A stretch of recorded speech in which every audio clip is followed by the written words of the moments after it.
The dusty main street of Dry Creek shimmered under the merciless afternoon sun, heat waves rising from the hard-packed dirt like ghosts. Outside the Crooked Nail Saloon, a group of cowhands leaned against the hitching post, passing a bottle between them, their faces lined with the permanent squint of men who'd spent too many years under an unforgiving sky. Inside the sheriff's office, tensions were running high. Sheriff Wade Miller wiped sweat from his brow as he studied the crude map spread across his desk, marking the locations of the most recent attacks. 4 homesteads burned in the last month. 3 supply wagons were ambushed. 12 good people missing, presumed dead. "Comanche," muttered Deputy Perkins, chewing nervously on a matchstick.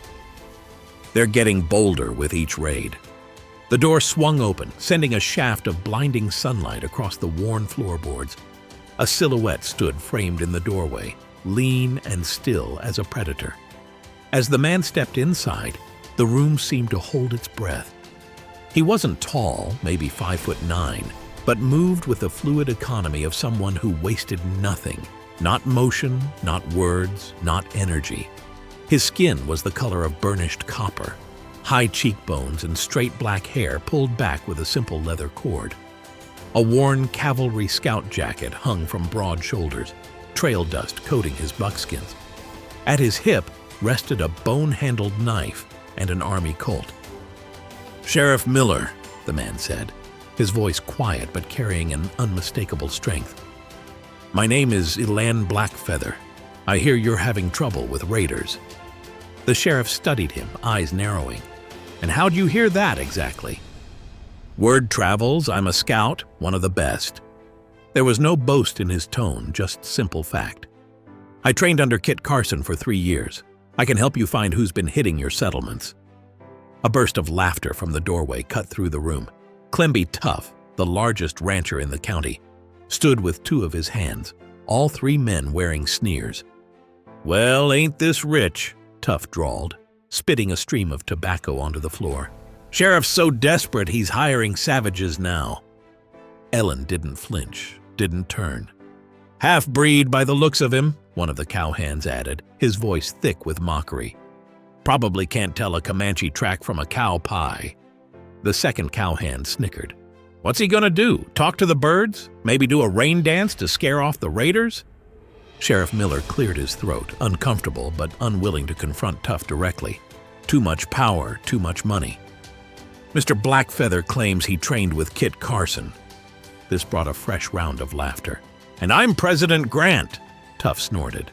"Listen here, boy. We don't need your kind in Dry Creek. We got real men handling our problems." Elan finally turned, his dark eyes revealing nothing. 3 days ago, a merchant caravan was due from Tucson. 8 wagons, 16 men. They never arrived. You want me to find them, or should your real men keep failing at it? The silence that followed was deafening. Sheriff Miller sighed. "Fine. One chance, Blackfeather. Find that caravan, but if you're wasting my time..." Elan nodded once, then walked past the still smirking cowhands without acknowledgement. "He'll be dead by sundown tomorrow," Tuff declared loudly. But something in Elan's measured stride, in the watchful intensity of his eyes, made the deputy wonder if they weren't all underestimating this strange, quiet man. If you're already rooting for Elan, let us know in the comments. Where are you watching from today? And do you think the townsfolk are about to get more than they bargained for? You won't believe what he's about to uncover. Dawn had barely broken when Elan rode out of Dry Creek, the soft clop of his horse's hooves stirring up small clouds of dust. Behind him, he could feel eyes watching from windows and doorways, some curious, most skeptical. He'd overheard the bets being placed at the saloon the previous night. Most wagered he wouldn't return. A few bet he'd flee with whatever supplies he could steal.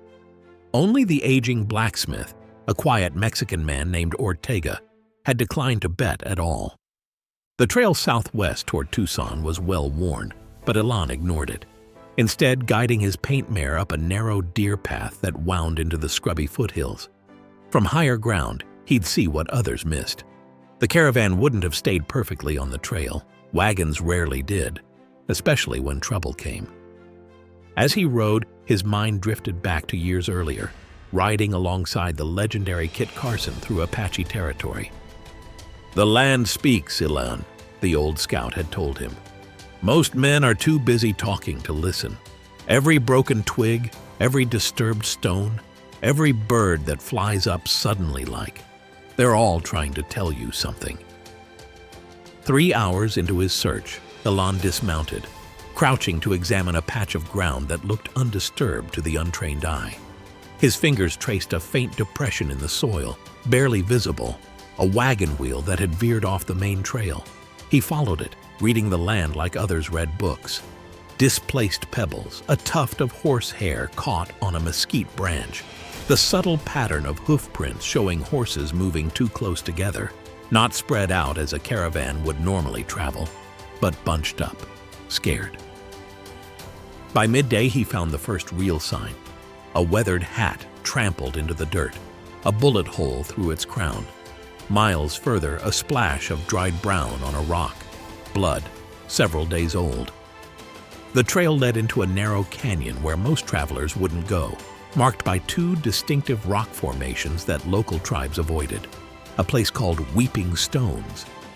As he rounded the bend, the scent hit him first: charred wood, burned canvas. His hand instinctively moved to his rifle as he approached the remains of a wagon. The wood was still blackened, though the fire had died days ago. No bodies, which was strange. Raiders usually left the dead as warnings. The other wagons were nowhere to be seen. Elan dismounted, his moccasins silent on the rocky ground as he investigated the scene. Everything of value was gone. Even the wagon's metal fittings had been stripped. But it was what he found carved into a nearby cottonwood that made his blood run cold. 3 parallel lines with a downward slash, a sign he recognized, but not one any Comanche would make. This wasn't a Comanche raid. This was something else entirely. The sun was already low when Elan mounted his horse, a grim certainty settling in his gut. Someone wanted Dry Creek to believe they were under attack by Comanche, and he needed to find out why. The setting sun cast long shadows across Dry Creek's main street as Elan rode back into town. Word of his return spread quickly, and by the time he reached the sheriff's office, a small crowd had gathered. Their expressions were a mixture of surprise and lingering suspicion. Sheriff Miller stepped out onto the porch, thumbs hooked in his belt. "Didn't expect to see you back so soon, Blackfeather. Found something already?" Before Elan could answer, a voice called out from the gathering crowd. "Probably got scared of his own shadow and came running back." This brought a ripple of laughter. Elan dismounted calmly, his movements deliberate and controlled. "I found what's left of one wagon, burned, stripped of everything valuable." He reached into his saddlebag and produced the hat with the bullet hole. "This belonged to someone in that caravan." The sheriff took the hat, turning it over in his hands with a grim expression. "Any bodies?" "None. But there should have been. That's what concerns me." Clemby Tuff pushed his way through the onlookers, his face flushed with whiskey and disdain. "Well, ain't you just the great tracker?" he sneered. "Rode out and found exactly nothing. Could have told you that the caravan was hit by Comanche without wasting a day's ride." "It wasn't Comanche," Ellen stated flatly. This declaration brought a hush over the crowd, quickly followed by murmurs of disbelief. "The hell you say?" Tuff bellowed. "Who else would be raiding out here? Are you protecting your kind, half-breed?" Elan's expression remained impassive, though something dangerous flickered in his dark eyes. "The signs were wrong. Comanche don't strip metal fittings from wagons, and they don't leave that kind of marking." "Maybe he's in on it," someone shouted from the back. "How do we know he ain't scouting for them?" Another voice joined in. "Yeah, probably led them right to the caravan himself." The mood was shifting, tension thickening the air like an approaching storm. Tuff stepped closer to Elan, close enough that the stench of cheap whiskey and chewing tobacco washed over him. "Maybe you scared him off with your stink," Tuff growled, then deliberately spat a stream of tobacco juice that landed just shy of Elan's moccasins. Elan didn't move, didn't flinch, but everyone watching could sense the coiled tension in his body, like a mountain lion preparing to spring. Those who looked carefully might have noticed the subtle shift in his stance. Weight balanced perfectly, one hand casually near his knife handle. It was the sheriff who broke the standoff. "That's enough, Tough, back off!" Then, more quietly to Elan, "Some men only see what they fear." Tough sneered once more, but retreated a step. "You're making a mistake trusting this savage, Sheriff. Mark my words." As the crowd reluctantly dispersed, Elan finally spoke. "The raid was staged to look like Comanche work, but it wasn't.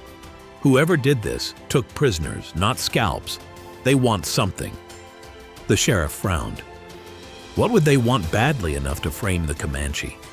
"That," Elan said, mounting his horse, "is what I intend to find out." He turned his mare back toward the trail. "I'll return by tomorrow with answers, not just questions." As he rode out, the whispers followed him like shadows, but Elan Blackfeather had endured far worse than the scorn of ignorant men.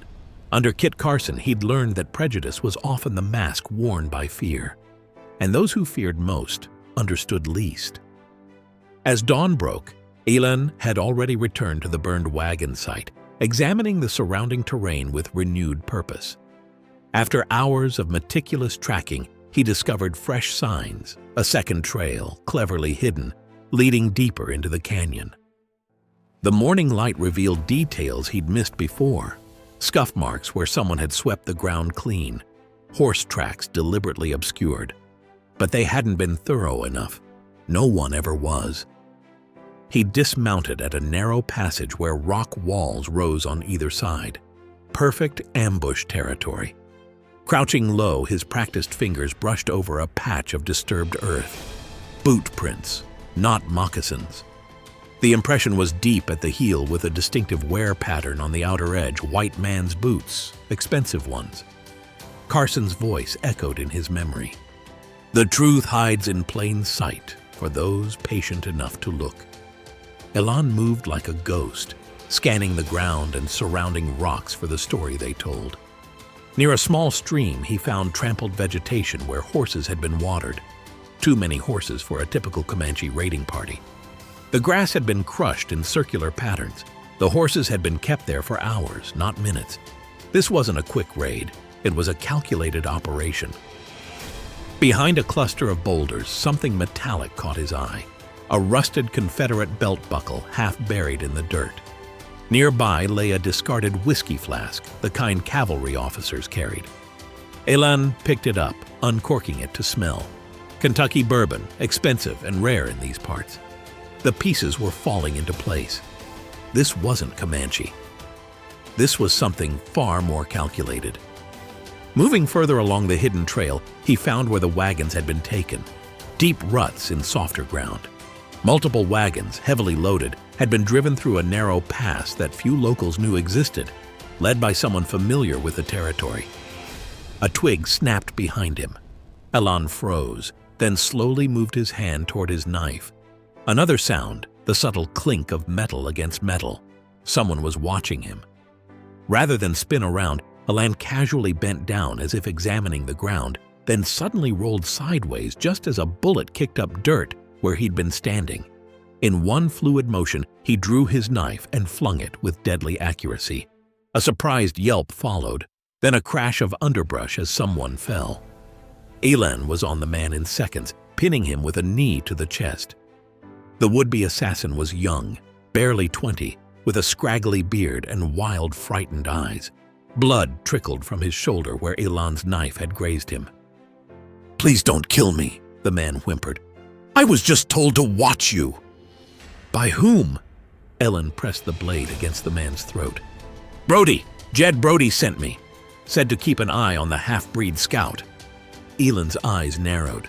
"Brody, from Dry Creek?" The young man nodded frantically. "Works for the Double T Ranch, Clemby Tuff's outfit." The pieces clicked into place. The trap had been sprung, but not the one intended. Now Elan had what he needed, a thread to pull that would unravel the entire deception. "What's your name?" Elan asked, his knife still pressed against the young man's throat, not hard enough to break skin, but definitely enough to command respect. "Tucker. Billy Tucker," the youth stammered, his Adam's apple bobbing nervously against the blade. Alan studied him. Barely a man, cheap clothes. The desperation of someone who'd take any job for a few dollars. Not the mastermind, just a pawn. "Get up," Elon commanded, removing the knife but keeping it ready. "Slow." Billy scrambled to his feet, clutching his grazed shoulder, eyes darting around for escape routes. Finding none, he resigned himself to facing Elan. "This Jed Brody," Elan began, his voice low and measured. "Where do I find him?" He's usually at the Double T bunkhouse or the Crooked Nail Saloon," Billy replied. "Please, mister, I didn't know what they were planning. Brody just paid me $5 to follow you and report back." "Report what, exactly?" "If you found anything, if you were getting close." Alan considered this. "Close to what?" Billy hesitated, fear evident in his eyes. "I don't know exactly. Something about making it look like Comanche. Brody said it was just business, that nobody was supposed to get hurt." "People are dead, boy." "No!" Billy's eyes widened. "Brody swore they were just taking the wagons. Said the merchants would be released once." "Once what?" Billy looked away. "Once the land sales went through." Alan's expression hardened. The pieces were falling into place. "You're going to take me to Brody." "He'll kill me!" "I might kill you," Ellen countered, though they both knew he wouldn't. Not in cold blood. But Billy didn't need to know that. Your choice. 2 hours later, they rode into a secluded clearing where a lone figure sat beside a small fire, nervously checking his pocket watch. Jed Brody was a compact man with a weather-beaten face and cold eyes that widened in shock when he saw Elan riding alongside Billy. "You fool!" Brody snarled at Billy. "What have you done?" "He didn't have much choice," Elan said calmly, dismounting. "Now you and I are going to talk." To Elan's surprise, Brody didn't run or draw his weapon. Instead, a slow, calculating look crossed his face. "You're that half-breed scout, Blackfeather." "Where are the merchants from the caravan?" Elan demanded. Brody's thin lips curved into a smile. "Safe enough, for now. This is about land. You're creating fear to drive down prices." Brody chuckled. "Smart for a savage, but you're in over your head, boy. This goes deeper than you know." Something in Brody's confidence gave Elan pause. This man wasn't afraid, which meant he had protection, powerful protection. "Who's behind this?" Elan pressed. "You want answers?" Brody's eyes glinted. "Let me go and I'll show you." It was clearly a trap, but it was also the fastest way to the truth. Elan made his decision. "Lead the way," he said, stepping back. "But remember, I was trained by the best tracker in the West. You run, you die." Brody nodded slowly, a flicker of genuine fear finally showing in his eyes. Elan shadowed Brody from a distance, moving like a ghost through the gathering darkness. The terrain grew rougher as they approached a series of low mesas cut with deep ravines, a place locals called Red Hollow, perfect for hiding, difficult to approach without being seen. When Brody disappeared into a narrow cut between two rock faces, Elan left his horse tied in a secluded draw and continued on foot. The smell of wood smoke guided him, along with the occasional murmur of voices carried on the evening breeze. Scaling a rocky outcrop, he found a vantage point overlooking a well-hidden camp nestled against the base of the mesa. What he saw confirmed his suspicions and added troubling new details. 15 men, maybe more, moved around the encampment with military precision. Not random outlaws. These men had training. Several wore remnants of Confederate uniforms, though the war had been over for years. Near the largest tent, a stack of crates bore army markings. Stolen ammunition, most likely.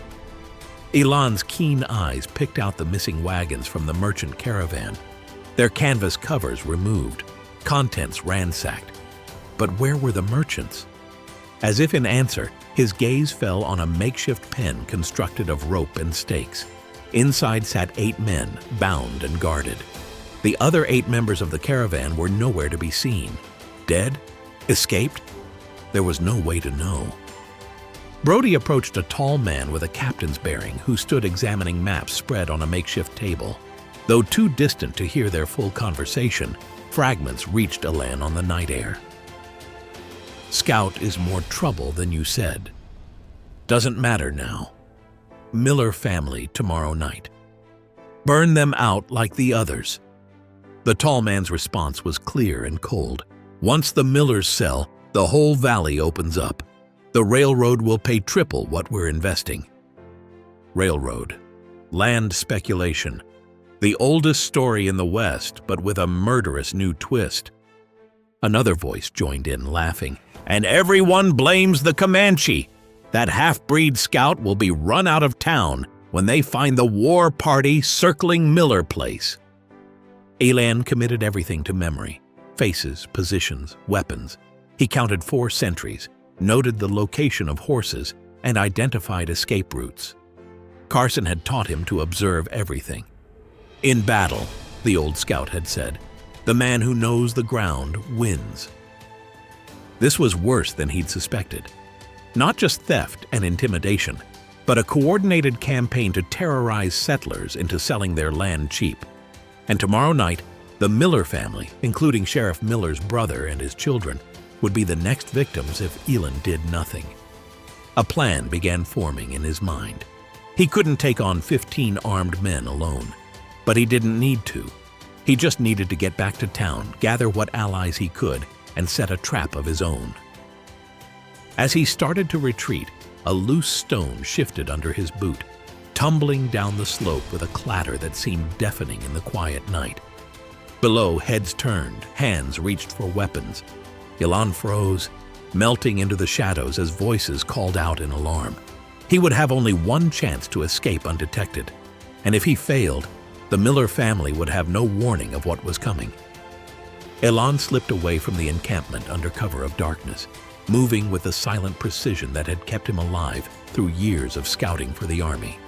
The raiders were alert now, but they were searching the wrong areas, checking the obvious approaches rather than the nearly invisible game trail Elan used to escape.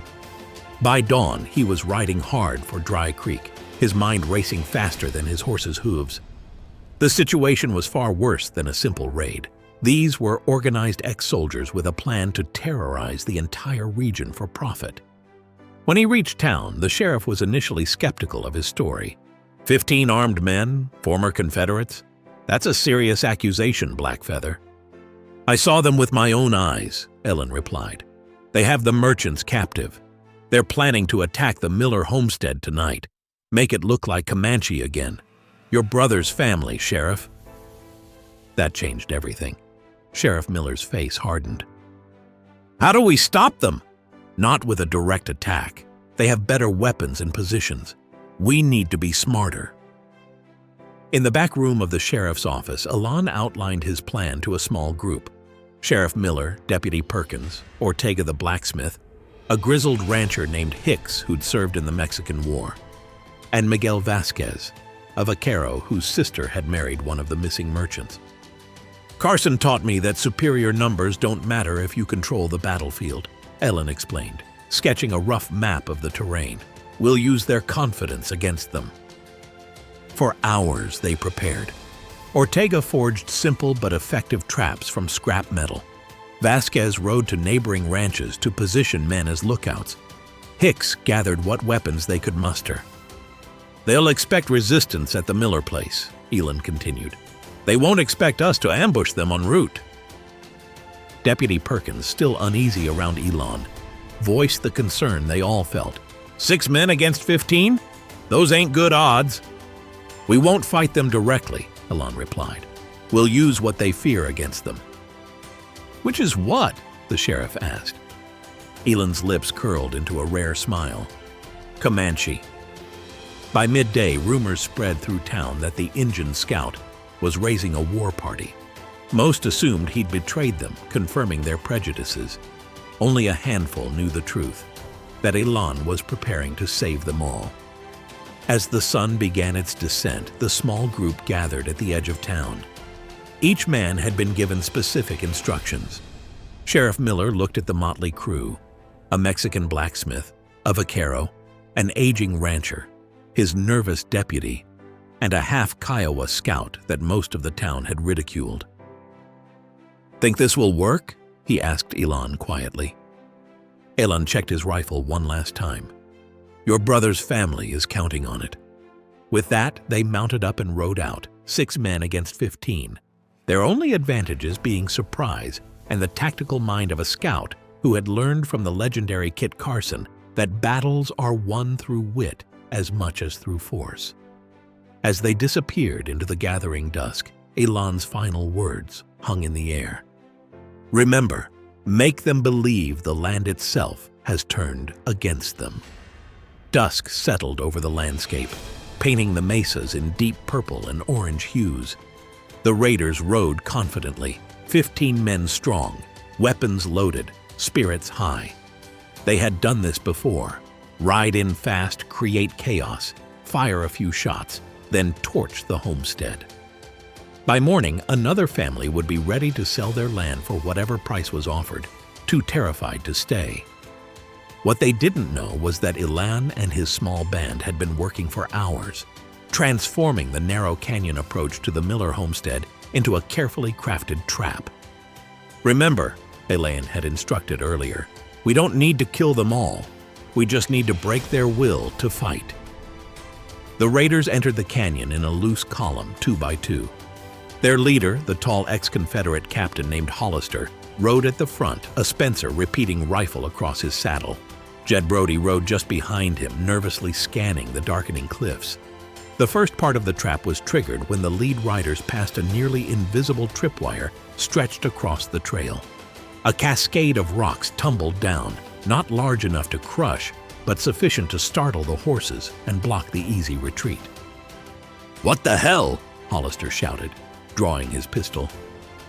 Before they could regroup, Ortega's ingenious noisemakers, tin cans filled with small rocks attached to pulled ropes, created a rattling cacophony that echoed through the canyon like ghostly drums. Then came the war cries, not from Comanche warriors, but from Elan and his men, positioned at different points along the ridgeline, their voices bouncing off the canyon walls to sound like dozens rather than merely 5. From hidden positions, they launched their attack, not with direct gunfire, but with confusion and fear. Smoke bombs made from wet grass and pine resin billowed across the trail. Flaming arrows, a signature Comanche tactic, arced through the darkness to land among the raiders, not hitting them, but hemming them in. "Comanche!" one raider screamed, firing blindly into the darkness. Elan had positioned Miguel and the sheriff to fire carefully aimed shots, not to kill, but to disarm. One raider's gun was shot from his hand. Another's hat was taken clean off his head. The illusion of being surrounded by countless invisible attackers was complete when Elan employed his most theatrical trick: quick-burning powder trails that erupted in sequential flashes along the ridgeline, giving the impression of multiple muzzle flashes from dozens of positions. Panic spread through the raiders. Horses reared and bucked, throwing riders. Men fired wildly, wasting ammunition. Their military discipline crumbled under the psychological assault. "Fall back!" Hollister shouted, but the way behind them was blocked by Ortega's clever barriers, dropped into place during the chaos. Within minutes, what had been an organized force became a terrified mob, trapped and disoriented. Elan signaled, and the small band closed in, using the confusion to their advantage. Sheriff Miller stepped into the open, his shotgun leveled. "Drop your weapons, all of you!" The raiders, believing themselves surrounded by a Comanche war party, had no choice but to comply. The ambush at Painted Mesa had succeeded, not through superior firepower, but through superior tactics, the kind taught by a legendary scout to a student who learned his lessons well. The morning sun beat down on Dry Creek's dusty Main Street as Sheriff Miller and his unlikely posse marched the captured raiders into town. Townsfolk emerged from shops and homes, stunned into silence at the sight of 15 disarmed men being herded along by just 6, with Elan Blackfeather riding point. Clemby Tough stood outside the saloon, his face draining of color as he recognized Captain Hollister among the captives. Their brief eye contact spoke volumes, a conspiracy exposed, a partnership revealed. "Citizens of Dry Creek," Sheriff Miller called out, his voice carrying down the street. "These men are responsible for the attacks blamed on the Comanche. They've been terrorizing homesteads, stealing supplies, and kidnapping our people, all to force land sales at bottom prices." Murmurs rippled through the gathering crowd. The same townspeople who had mocked Elan days earlier now stared in disbelief. The sheriff continued, "Thanks to the tracking skills and bravery of Elan Blackfeather, we've rescued 8 merchants who were being held captive. They're being brought to town as we speak." Elan remained mounted, his face impassive as he surveyed the crowd. He spotted the young man, Billy Tucker, at the edge of the gathering, his expression a mixture of awe and shame. For the impromptu trial held on the steps of the town hall, Elan presented his evidence methodically. Maps of planned raids found in Hollister's tent, ledgers showing which properties they targeted, even letters connecting them to land speculators waiting to sell to the railroad. "These men created fear of Indian attacks," Elan explained, his quiet voice nonetheless commanding attention. "Fear makes people sell cheap, and some in this town helped them." His eyes found Clemby Tough, who was trying to slip away unnoticed. "Tough," the sheriff called out, "don't think about leaving town. We found your name in their books." The crowd's mood shifted from shock to anger as they realized how they'd been manipulated. The same people who had spat near Elan's boots now couldn't meet his gaze. When Jed Brody was brought forward to confess his role, confirming everything Elan had discovered, a heavy silence fell over the crowd. "We owe you an apology, Mr. Blackfeather," Mayor Collins finally said, stepping forward, "and our gratitude." Elan nodded once, acknowledgement without triumph. He had not done this for their approval or their apologies. He had done it because it was right, because Carson had taught him that a scout's duty was to truth, not to what men wanted to believe. As the prisoners were led to the jailhouse, the townsfolk of Dry Creek looked at Elan Blackfeather with new eyes, seeing for the first time not his heritage, but his character. The following days brought remarkable changes to Dry Creek. The merchants were reunited with their families, their tales of captivity confirming everything Elan had uncovered. Captain Hollister and his men were transported to the territorial prison, facing charges of kidnapping, murder, and fraud. Clemby Tough, disgraced and implicated in the land scheme, fled in the night, leaving his ranch to be divided among those he had wronged. But the most profound transformation was in how the town regarded Elan Blackfeather. "The committee would like to offer you the position of town marshal," Mayor Collins announced one morning as Elan was preparing his horse for departure. "Sheriff Miller is getting on in years, and we need someone with your abilities." Elan paused, his hand stilling on the saddle cinch. "A week ago, most of you wouldn't share a water trough with me." The mayor had the grace to look embarrassed. "People can change, Mr. Blackfeather. You've shown us that we were wrong." Elan shook his head. "You don't need me forever, just long enough to learn to see differently." He turned to find a small group had gathered. Ortega stepped forward, offering a finely crafted knife. "For the man who saved my cousin's family," the blacksmith said simply. Miguel Vasquez approached next, leading a handsome roan stallion. "My brother-in-law would want you to have his best horse," he insisted. "Without you, he would be dead." One by one, townspeople came forward. Not all, but enough to matter. Some offered gifts, others simply extended hands in friendship or respect. Sheriff Miller presented him with a silver deputy's badge. "Keep it," the sheriff said when Elan tried to decline.